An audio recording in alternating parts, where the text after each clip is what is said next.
Chapter 9 which season is it? ഇതിന്റെ first portions നമ്മൾ part 1 വീഡിയോയിൽ ചെയ്തു കഴിഞ്ഞു.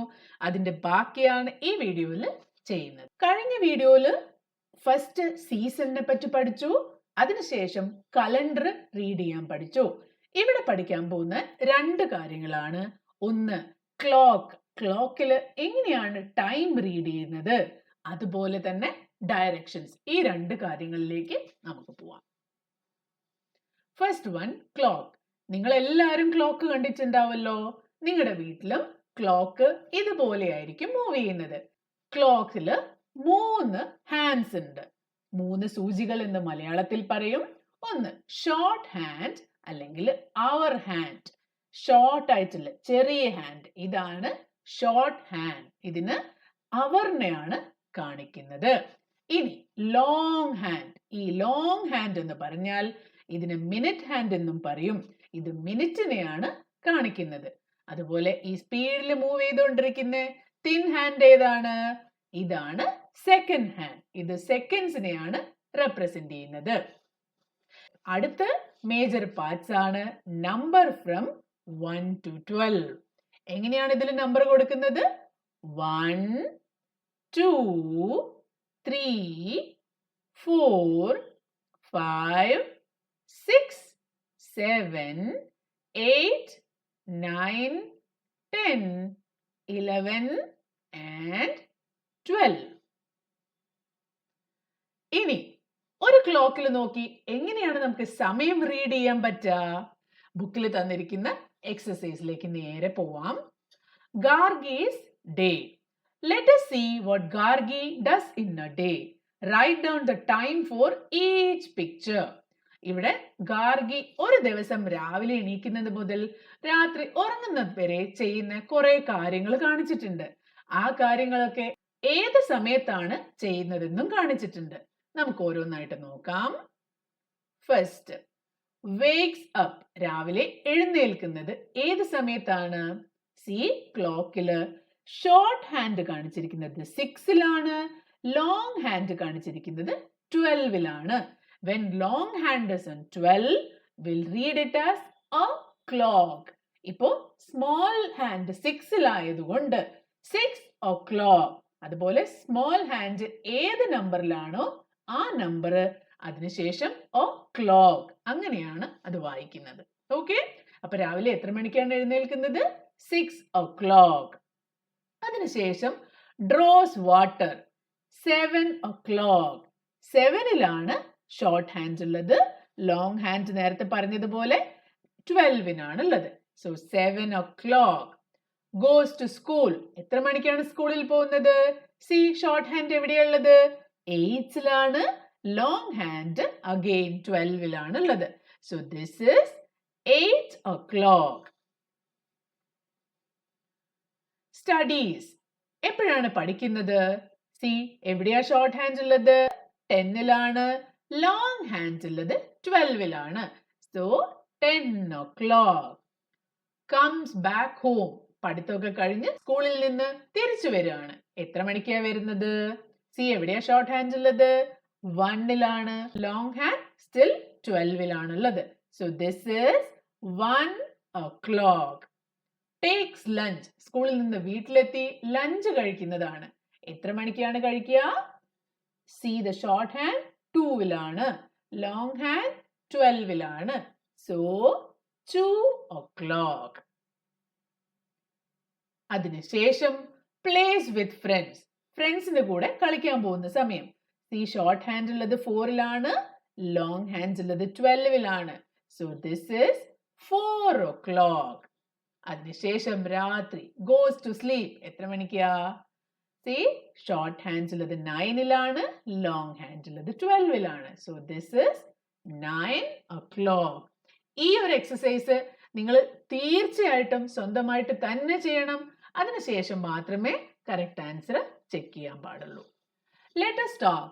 Look at the position of the short hand and long hand and observe at what time Gargi does these activities in a day.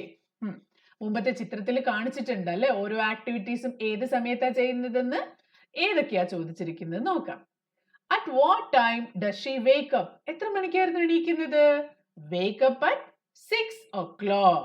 അപ്പൊ എപ്പോഴാണ്? 6 o'clock. When does she go to school? സ്കൂളിൽ പോകുന്നത് 8 o'clock-നാണ്. So 8 o'clock.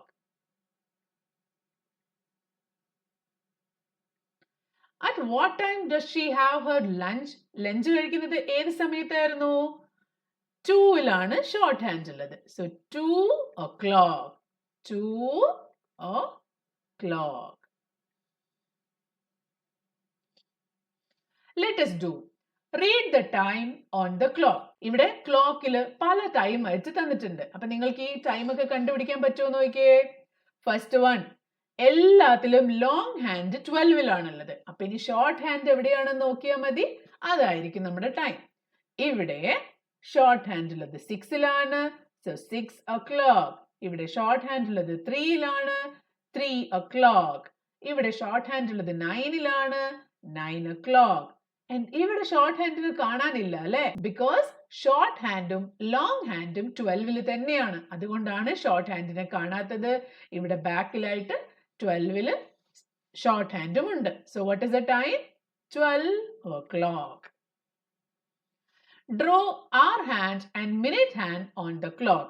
താഴെ സമയം തന്നിട്ടുണ്ട്. നിങ്ങൾക്ക് അവർ ഹാൻഡും minute ഹാൻഡും മുകളിൽ വരച്ചു ചേർക്കണം. So first one, 3 o'clock. Short hand 3-ലാണ്, ലോങ് ഹാൻഡ് 12-ലാണ്. 11 o'clock. ഷോർട്ട് ഹാൻഡ് 11-ലാണ്, ലോങ് ഹാൻഡ് 12-ലാണ്. 4 o'clock. ഷോർട്ട് ഹാൻഡ് എവിടെയാണ്? 4. Long hand 12-ലാണ്. 9 o'clock. 9 o'clock എങ്ങനെയാ വരയ്ക്കുക?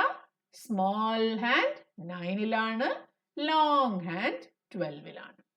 12 o'clock നേരത്തെ നമ്മൾ കണ്ടു അല്ലേ? സ്മോൾ ഹാൻഡും ഇവിടെയാണ്, ലോങ് ഹാൻഡും ഇവിടെ തന്നെയാണ്. 6 o'clock. 6-ലാണ് ഷോർട്ട് ഹാൻഡ് ഉള്ളത്, ലോങ് ഹാൻഡ് ഉള്ളത് 12-ലാണ്. When do you do the activities shown below? ഗാർഗിയുടെ ആക്ടിവിറ്റി നമ്മൾ നേരത്തെ കണ്ടു. ഇനി നിങ്ങൾ ഈ കാര്യങ്ങളൊക്കെ എപ്പോഴാണ് ചെയ്യുക എന്നത് മാർക്ക് ചെയ്യുക ഇവിടെ താഴെ തന്നിരിക്കുന്ന ക്ലോക്കിൽ. നിങ്ങൾ എപ്പോഴാണ് സ്റ്റഡി ചെയ്യുന്നത്? മേ ബി ഈവനിങ് 7 o'clock-നാണെന്ന് കരുതുക. അങ്ങനെയാണെങ്കിൽ ഷോർട്ട് ഹാൻഡ് 7-ലും ലോങ് ഹാൻഡ് 12-ലും വരച്ചു കഴിഞ്ഞാൽ 7 o'clock ആയി. ഇനി playing time may be 4 o'clock in the evening ആണെങ്കിൽ ഷോർട്ട് ഹാൻഡ് ഇവിടെ, ലോങ് ഹാൻഡ് ഇവിടെ. ലഞ്ച് കഴിക്കുന്നത് 1 o'clock-നാണെങ്കിൽ ഷോർട്ട് ഹാൻഡ് 1-ലാണ്, ലോങ് ഹാൻഡ് 12-ലാണ്. ഇത് ഓരോരുത്തർക്കും അവരവർ ചെയ്യുന്നതിനനുസരിച്ച് കറക്റ്റ് ടൈം നിങ്ങളുടെ ബുക്കിലുള്ള ക്ലോക്കിൽ മാർക്ക് ചെയ്യാം. My age. നിങ്ങൾക്കൊക്കെ എത്ര വയസ്സായി? എങ്ങനെയാണത് മനസ്സിലാക്കുന്നത്? എല്ലാവർക്കും ഹാപ്പി ബർത്ത്ഡേ ഉണ്ടാവാറുണ്ടല്ലേ? എന്താണ് ഹാപ്പി ബർത്ത്ഡേ? ഓരോ വർഷവും നമ്മൾ ജനിച്ച സെയിം ഡേറ്റിലാണ് നമ്മൾ ഹാപ്പി ബർത്ത്ഡേ ആഘോഷിക്കുന്നത്. നിങ്ങൾ ജനിച്ചിട്ട് എത്ര വർഷം കഴിഞ്ഞോ അതാണ് നിങ്ങളുടെ ഏജ്. അപ്പൊ ഓരോരുത്തരുടെയും ഏജ് എത്രയാണ്? ചിലർക്ക് 7 ആയിരിക്കും, ചിലർക്ക് 8 ആയിരിക്കും അല്ലെ? അപ്പൊ നിങ്ങളുടെ ഏജ് ബുക്കിലുള്ള ഈ ഒരു കോളത്തിൽ എഴുതാം. May be 7. ആൻഡ് നിങ്ങളുടെ അമ്മയുടെ വയസ്സ് പോയി ചോദിക്കണം. May be 30. ആൻഡ് സിസ്റ്ററിന്റെ ഏജ്, സിസ്റ്ററോ ബ്രദറോ നിങ്ങൾക്ക് ആരാണോ ഉള്ളത് അവരുടെ age may be 9. And your grandma's age എത്രയായിരിക്കാം? May be around 50. ഓക്കെ, ഇതൊക്കെ വീട്ടിൽ കൃത്യമായിട്ട് ചോദിച്ച് മനസ്സിലാക്കി നിങ്ങളുടെ ബുക്കിൽ ഫില്ല് ചെയ്യാം. Let's play knowing the direction. ഇനിയാണ് നമ്മൾ ഡയറക്ഷനിലേക്ക് വരുന്നത്. ഇതൊരു ഗെയിമാണ്. ബ്ലൈൻഡ് ഫോൾഡ് ചെയ്തിട്ട് പല കളികളും കളിക്കാറില്ലേ? അതുപോലെയുള്ള ഒരു ഗെയിമാണിത്. Ask a child to volunteer from the class. Blindfold him or her. അപ്പോ ആരാണോ കളിക്കാൻ തുടങ്ങുന്നത് അയാളെ ബ്ലൈൻഡ് ഫോൾഡ് ചെയ്യാം. Give directions to the blindfolded child to move from one spot to another. For example, move from last bench to the blackboard. നിങ്ങളുടെ ക്ലാസ്സിൽ തന്നെ ഒരു സ്ഥലത്ത് നിന്ന് വേറൊരു ഡയറക്ഷനിലേക്ക് മൂവ് ചെയ്യാൻ, അയാളുടെ കണ്ണ് കെട്ടിയത് കൊണ്ട് അയാൾക്ക് കാണാൻ പറ്റില്ല അല്ലെ? അയാളെ മൂവ് ചെയ്യാൻ നിങ്ങൾ ഹെൽപ്പ് ചെയ്യണം. എങ്ങനെയാ ഹെൽപ്പ് ചെയ്യാ? For directions, use these word only. Right, left or straight. ആ കുട്ടിയോട് പറയാം നിങ്ങളുടെ റൈറ്റിലേക്ക് മൂവ് ചെയ്യൂ, നിങ്ങളുടെ ലെഫ്റ്റിലേക്ക് മൂവ് ചെയ്യൂ, അല്ലെങ്കിൽ സ്ട്രെയിറ്റ് ആയിട്ട് മൂവ് ചെയ്യൂ എന്ന് പറഞ്ഞ് അയാളെ ഫൈനൽ എത്താനുള്ള സ്ഥലത്തേക്ക് എത്തിക്കണം. The game will go on for 5 to 7 rounds with different children volunteering themselves. Ask the children to decide a safe word like danger when one is about to get hit by objects in the classroom. നിങ്ങൾ കളിക്കുന്നതൊക്കെ കൊള്ളാം, പക്ഷെ ക്ലാസ്സിൽ ബെഞ്ചും ഡെസ്കും മറ്റു കാര്യങ്ങളൊക്കെ ഉണ്ടല്ലോ, അതിൽ തട്ടി വീഴാതിരിക്കാൻ വേണ്ടി ഡേഞ്ചർ എന്നൊരു വേർഡും യൂസ് ചെയ്യാം. എന്നിട്ട് അവർ ബെഞ്ചിൽ തട്ടാൻ പോകുമ്പോൾ ഡേഞ്ചർ എന്ന് പറയാം. Okay, so to increase the difficulty level you may change the settings of classrooms or keep harmless hurdles on the way. ക്ലാസ്സിൽ ബെഞ്ചും ഡെസ്കും ഒന്നും ഇല്ലെങ്കിൽ മൂവ് ചെയ്യാൻ ഈസി ആയിരിക്കും അല്ലേ? അപ്പൊ ഇനി ടഫ് ആക്കണമെങ്കിൽ നിങ്ങളുടെ ക്ലാസ്സിന്റെ ഇപ്പോഴത്തെ അറേഞ്ച്മെന്റ് മാറ്റി വേറെ രീതിയിൽ വെക്കാം. അപ്പൊ ആ കുട്ടിക്ക് അത് അറിയുണ്ടാവില്ല, അപ്പൊ എങ്ങനെ മുന്നോട്ട് പോകുമെന്ന് മനസ്സിലാവില്ല. അപ്പൊ നിങ്ങൾക്ക് എല്ലാവർക്കും കളിച്ചു നോക്കാവുന്ന ഒരു കളിയാണിത്. Sarah's way to school. Green line is the path taken by Sarah to reach the school. Now draw a line with different color to take Asta and Nia from their home to the school. ഇവിടെ കുറെ വീടുകൾ, ഓരോ കുട്ടികളുടെ വീടുകൾ കാണിച്ചിട്ടുണ്ട്. School ഉണ്ട്, hospital ഉണ്ട്, ടീച്ചറിന്റെ വീടുണ്ട്, പാർക്ക് ഉണ്ട്, അങ്ങനെ അങ്ങനെ പല കാര്യങ്ങൾ. ഇതില് സാറയുടെ വീട്ടിൽ നിന്നും സ്കൂളിലേക്ക് പോകുന്ന വഴിയാണ് ഈ ലൈറ്റ് ഗ്രീൻ ലൈൻ ഉപയോഗിച്ച് കാണിച്ചിരിക്കുന്നത്. ഇതുപോലെ നിങ്ങൾ ചെയ്യേണ്ടത് എന്താണ്? ആസ്തയുടെ വീട്ടിൽ നിന്ന് എങ്ങനെയാണ് സ്കൂളിലേക്ക് പോകുന്നത്? എങ്ങനെ പോവാം? ആസ്ത ഇവിടെ നിന്ന് ഇങ്ങനെ പോയി, ഇങ്ങനെ പോയിട്ട് ഇങ്ങനെ ആസ്തയ്ക്ക് സ്കൂളിലെത്താൻ പറ്റും. നീ എങ്ങനെയാ സ്കൂളിലേക്ക് പോവാ? ഇവിടുന്ന് ഇങ്ങനെ പോയി, ഇങ്ങനെ പോയിച്ച് ഇങ്ങനെയാണ് നീ സ്കൂളിൽ പോവാ അല്ലേ? ടീച്ചർ എങ്ങനെയാ സ്കൂളിലേക്ക് പോവാന്ന് നിങ്ങൾ ഇതിൽ മാർക്ക് ചെയ്ത് നോക്കൂ കേട്ടോ. East, west, north or south. Let us stand to face the rising sun. This is the east direction. 4 directions ആണ് ഉള്ളത്. ഏതൊക്കെയാണത്? East, west, north or south. പേരുകൾ നിങ്ങൾ മനസ്സിലാക്കി. ഇനി എവിടെയാണ് ഈ ഡയറക്ഷൻസ് വരുന്നതെന്ന് മനസ്സിലാവണ്ടേ? അതിനുവേണ്ടി let us stand to face the rising sun. രാവിലെ ആവുമ്പോ സൂര്യൻ ഉദിച്ച മേലേക്ക് പോകും അല്ലേ? വൈകുന്നേരം ആവുമ്പോഴോ താഴേക്ക് അസ്തമിക്കും. രാവിലെ ഏത് സൈഡിലാണോ സൂര്യനെ നിങ്ങൾ കാണുന്നത് ആ ഡയറക്ഷൻ ആണ് ഈസ്റ്റ് ഡയറക്ഷൻ. ഈ കുട്ടി നിൽക്കുന്നത് പോലെ സണ്ണിന്റെ നേരെ നിൽക്കുക. And this is the east direction. കുട്ടി മുന്നോട്ട് നോക്കുന്നത് കണ്ടില്ലേ? സണ്ണ് പൊങ്ങി വരുന്നതും കണ്ടു അല്ലേ? ഈ ഡയറക്ഷൻ ആണ് ഈസ്റ്റ് ഡയറക്ഷൻ. അത് മനസ്സിലാക്കാൻ വേണ്ടി ഇവിടെ താഴെ ഒരു ആരോ മാർക്ക് തന്നിട്ടുണ്ട്. ഈ കുട്ടി കൈ രണ്ടും വിടർത്തി വെച്ചത് കണ്ടോ? ഇനി to your back you will find the west direction. സൂര്യൻ ഉദിച്ച് മുകളിലേക്ക് വന്ന് ഞാൻ പറഞ്ഞു വൈകുന്നേരം ആവുമ്പോ അത് കുട്ടിയുടെ മേലെ കൂടെ പോയി പോയി പോയി പോയി പോയി ഇവിടെയാണ് അസ്തമിക്കുന്നത്. ആ ഡയറക്ഷൻ, കുട്ടിയുടെ ബാക്കിലുള്ള ഡയറക്ഷൻ, അതാണ് west direction. Put your left thumb out and that is north. കൈ വിടർത്തി വെച്ചത് കണ്ടില്ലേ? ഈ ലെഫ്റ്റ് ഡയറക്ഷൻ ഇതാണ് north. And on your right is the direction south. Direction south ഈ കുട്ടിയുടെ റൈറ്റിലാണ്. അപ്പൊ നിങ്ങളിപ്പോ എവിടെയാണോ നിൽക്കുന്നത് അവിടുന്ന് റൈറ്റും ലെഫ്റ്റും നോക്കിയാൽ ഇത് തെറ്റിപ്പോവും. ഏത് ഡയറക്ഷനിലാണോ സൂര്യൻ ഉദിക്കുന്നത് ആ ഡയറക്ഷനിലേക്ക് നോക്കി നിന്നതിന് ശേഷം മാത്രം കൈ വിടർത്തി വെക്കുക. സൂര്യൻ ഉദിക്കുന്ന ഡയറക്ഷൻ അതാണ് ഈസ്റ്റ് ഡയറക്ഷൻ. ഏതൊക്കെയാണ് ഡയറക്ഷൻ? പേരൊന്നുകൂടി നോക്കാലോ. East, west, north and south. നമുക്ക് ഇന്ത്യയുടെ മാപ്പ് എടുത്തിട്ട് ഇത് ഒന്നുകൂടി മനസ്സിലാക്കാൻ ശ്രമിക്കാം. ഇന്ത്യയുടെ മാപ്പ് എല്ലാവർക്കും അറിയാലോ. ഇതിന്റെ മുകളിൽ വരുന്ന ഈ ഭാഗമാണ് നോർത്ത്. താഴെ ഇവിടെയാണ് സൗത്ത്. ഈ സൈഡിൽ ഇവിടെയാണ് വെസ്റ്റ്, ഇവിടെയാണ് ഈസ്റ്റ്. ഓക്കെ, നിങ്ങൾ നോർത്ത് ഇന്ത്യ, സൗത്ത് ഇന്ത്യ എന്നൊക്കെ കേട്ടിട്ടുണ്ടാവില്ലേ?